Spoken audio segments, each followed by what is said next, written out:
दोस्तों इस हेडलाइन को देखिए।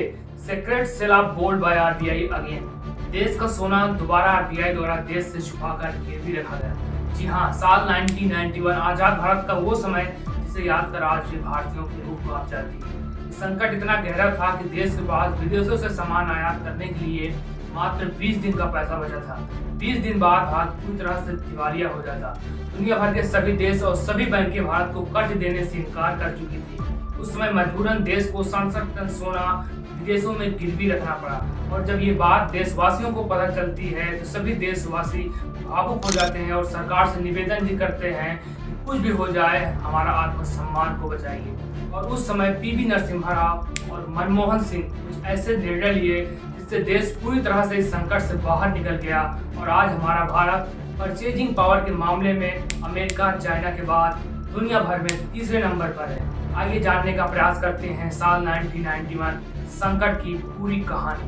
In 1991, India kicked off a series of reforms to unleash its economy.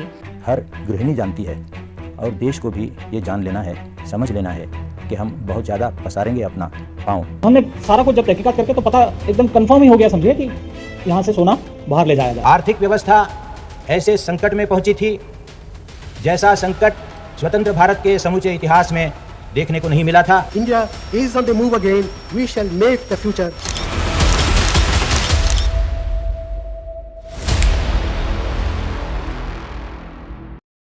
साल 1991 में जो संकट आया, जाहिर है ऐसी स्थिति एकाएक तो नहीं हुई होगी। आखिर किस कारण से हम इस संकट तक पहुंचे, इसे जानने के लिए हमें जाना पड़ेगा 1947 में, जब हमारा देश आजाद होता है।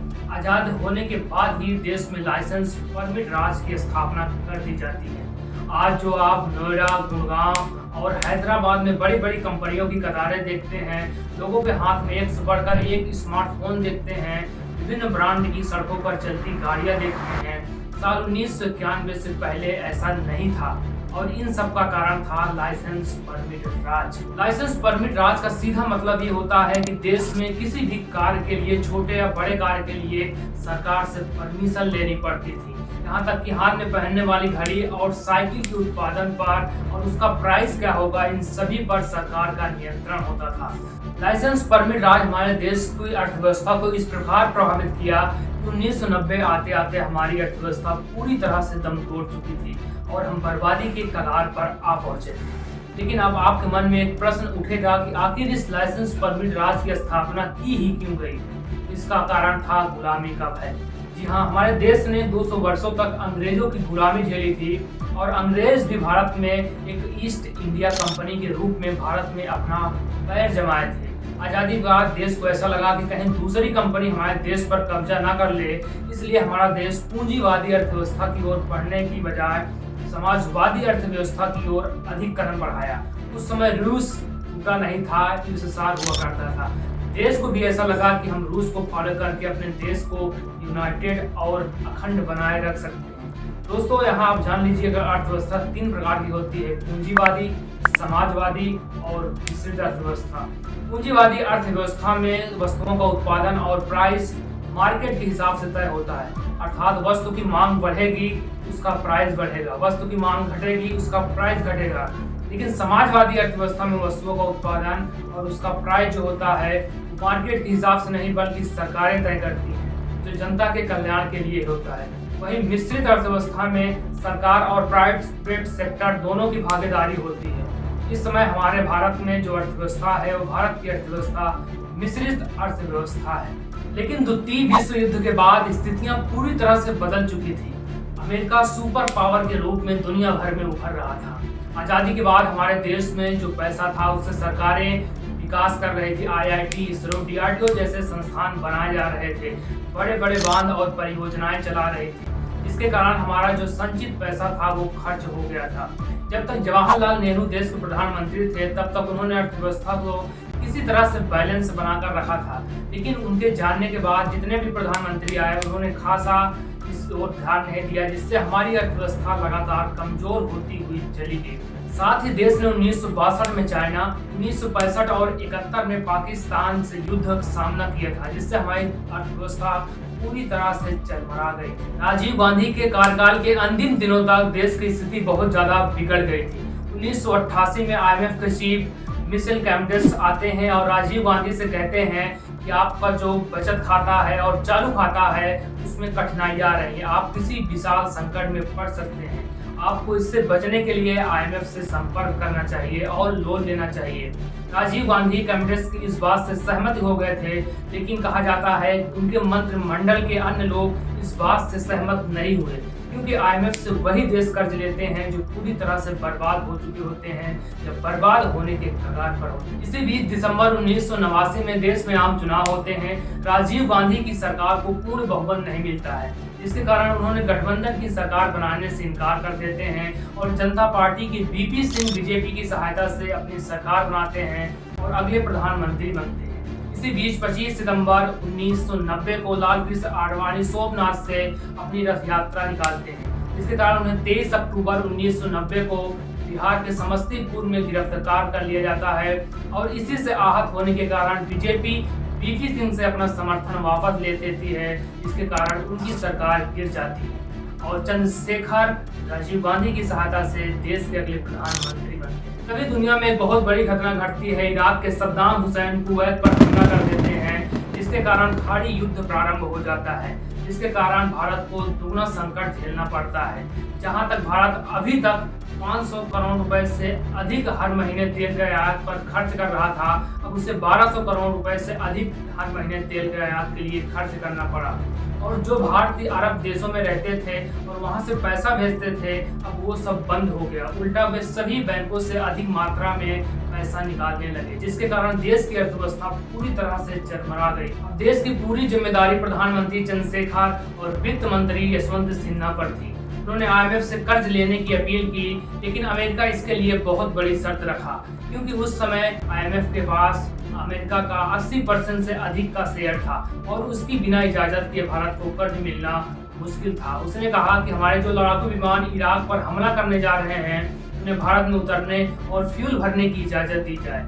उस समय अमेरिका से बातचीत करने की जिम्मेदारी उस समय के वाणिज्यिक एवं कानून मंत्री सुब्रमण्यम स्वामी को दी गई। उन्होंने कहा, ठीक है, हम अमेरिकी जहाज को भारत में उतारने की इजाजत देते हैं, लेकिन हमें तुरंत IMF से $2 बिलियन का कर्ज बिना किसी शर्त मिलना चाहिए।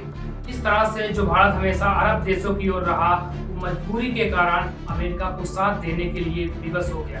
9 जनवरी 1991 को भारत अमेरिकी जहाज़ों को मुंबई एयरपोर्ट पर उतरने की इजाज़त देता है और 17 जनवरी 1991 को अमेरिका इराक पर हमला करना शुरू कर देता है। इसे प्रधानमंत्री चंद्रशेखर इस कार्रवाई को सही ठहराते हैं और अगले ही दिन IMF भारत को $1 अरब 3 करोड़ जारी कर देता है। लेकिन इस सहायता से भी देश का कोई भला नहीं हुआ। इस संकट से उबरने में हमें कोई मदद नहीं मिली। अंत में जब देश के पास कोई रास्ता न बचा, तो उस समय के वित्त मंत्रालय में संयुक्त सचिव YV रेड्डी ने प्रधानमंत्री चंद्रशेखर को सलाह दी कि हमें अपना सोना विदेशों में गिरवी रखना चाहिए। इस प्रस्ताव को अंत में राजीव गांधी के पास भेजा गया। उन्होंने भी इस पर सहमति दे दी। अंत में इस प्रस्ताव पर साइन होने के लिए इस प्रस्ताव को पटना में वित्त मंत्री यशवंत सिन्हा के पास भेजा गया। यशवंत सिन्हा उस समय अपना चुनाव प्रचार पटना में कर रहे थे। इस तरह से 21 मई 1991 से 31 मई 1991 के बीच देश का 20 टन सोना बैंक ऑफ स्विट्जरलैंड में गिरवी रखा जाता है और भारत को $200 मिलियन मिलते हैं। आज के समय में यह राशि बहुत छोटी है, लेकिन उस समय यह धनराशि बहुत बड़ी थी। लेकिन इससे भी कोई ज़्यादा फायदा नहीं होता है। ये सोना भारत के कस्टम विभाग द्वारा विभिन्न छापामारियों में इकट्ठा किया गया था, जो RBI के पास जमा था। जब इस कदम से भी देश को कोई फायदा नहीं हुआ, तो अंत में 47 टन सोना बैंक ऑफ जापान और बैंक ऑफ इंग्लैंड में पुनः गिरवी रखा गया। लेकिन यह जब दूसरी खेप जा रही थी, तभी इंडियन एक्सप्रेस के एक पत्रकार शंकर लाल अय्यर इसका पता लगा लेते हैं और अगले ही दिन अखबार की सुर्खियां बन जाती हैं, secret sale of gold by RBI again. और जब यह बात देश को पता लगती है, तो देश पूरा भावुक हो जाता है और सरकार से निवेदन करता है कि कुछ भी कर लें, लेकिन हमारे आत्मसम्मान को बचा लीजिए। इसी बीच 21 मई 1991 को राजीव गांधी की हत्या कर दी जाती है। देश में और अस्थिरता का माहौल उत्पन्न हो जाता है। दुनिया भर के सभी विदेशी संस्थान और बैंक भारत की रेटिंग गिराने में लग जाते हैं। कोई भी भारत की मदद करने के लिए साथ नहीं देता है। और सभी सोचते हैं कि भारत कुछ दिनों में डिफाल्टर हो जाएगा। इसी बीच 1991 में देश में दोबारा आम चुनाव होते हैं और पीवी नरसिम्हा राव कांग्रेस के अगले प्रधानमंत्री बनते हैं। उन्होंने आकर देश से साफ साफ कह दिया कि भारत का खजाना पूरी तरह से खाली है, इससे निपटने के लिए हमें कुछ कठोर कदम उठाने पड़ेंगे, जिसमें आप सभी की सहायता जरूरी है। इस तरह से देश की पूरी जिम्मेदारी पीवी नरसिम्हा राव पर आ जाती है। लेकिन उनके सामने सबसे बड़ा प्रश्न ये था कि देश का वित्त मंत्री किसे बनाया जाए। इसमें उनकी मदद 1971 में इंदिरा गांधी के संयुक्त सचिव रहे पीसी अलेक्जेंडर कर रहे थे। पीसी अलेक्जेंडर और चंद्रशेखर ने सबसे पहले वित्त मंत्री बनने का ऑफर उस समय के सबसे बड़े इकोनॉमिस्ट और पूर्व गवर्नर आईजी पटेल को दिया, उन्होंने आज स्वीकार कर दिया। तो अगला उन्होंने प्रस्ताव उस समय सबसे बड़े इकोनॉमिस्ट कहे जाने वाले मनमोहन सिंह के पास यह प्रस्ताव भेजते हैं और मनमोहन सिंह 2 दिन बाद इसकी स्वीकृति देते हैं और 21 जून 1991 को मनमोहन सिंह देश के अगले वित्त मंत्री बनते हैं। और वित्त मंत्री बनने के 1 महीने बाद 24 जुलाई 1991 को, जी हाँ यह डेट याद रखना, 24 जुलाई 1991 को मनमोहन सिंह 19,000 शब्दों वाला अपना ऐतिहासिक बजट पेश करते हैं, जिसने पूरे भारत की पूरी तस्वीर बदल दी। उन्होंने अपने बजट की शुरुआत फ्रांस के महान विचारक विक्टर ह्यूगो के एक कथन no power on earth can stop an idea whose time has come, पृथ्वी पर कोई भी शक्ति उस विचार को नहीं रोक सकती है जिसका समय आ गया है। इस तरह से वे देश का ऐतिहासिक बजट पेश करते हैं और उसी बजट में वे एलपीजी रिफॉर्म्स का ऐलान करते हैं। एलपीजी, जहां एल का मतलब है लिबरलाइजेशन, पी का मतलब है प्राइवेटाइजेशन एवं जी का मतलब है ग्लोबलाइजेशन।